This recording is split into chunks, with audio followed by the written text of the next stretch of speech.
Well, 3 decades can talk for a long, long time. But let me share with you some insights and opportunities to talk about even what it means to be part of the Salvation Army. You would think if I belong to an army, I have great power. I am a commissioner.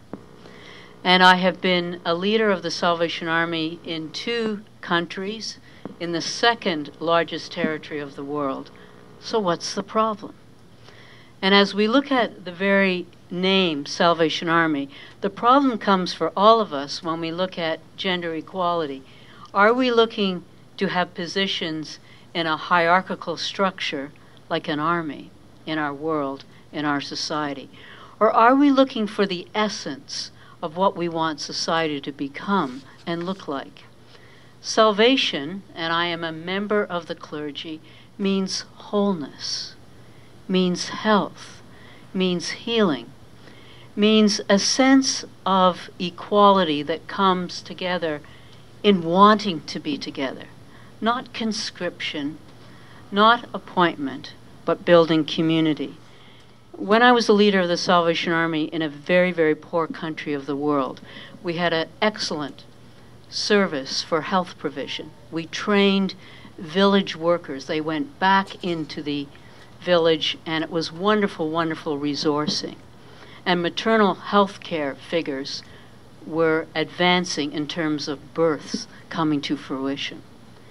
I also, as the denominational, as a church leader, went and opened up churches. And I went one day and opened up this church, went down a hill, crossed a river, up the hill, and we danced and danced. I danced with the woman leader of that part of the church community, who was 7 months pregnant. 2 months later, the birth pangs came. And as she laid on the floor of her humble home, she began to hemorrhage.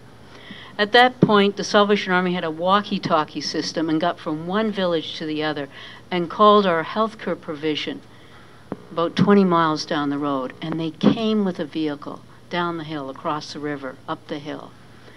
And they said, "You must come with us to where there is better provision." And there in the background was standing her husband. He hadn't said a word. And as they began to pick her up, he said, "No, she cannot go." And there was begging, there was pleading, there was cajoling as the hemorrhaging was continuing. He won. She did not go. And she bled to death, literally, on the ground of her own home, with all kinds of provision there to pick her up and take her to give life and to give her life.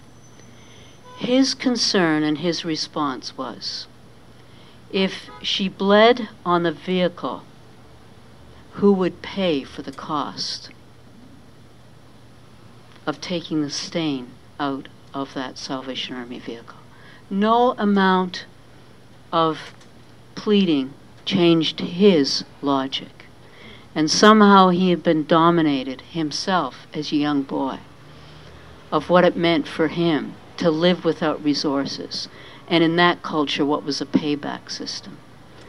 And so what is the essence is for men and women, not just to find equality, but to find community and peace and respect.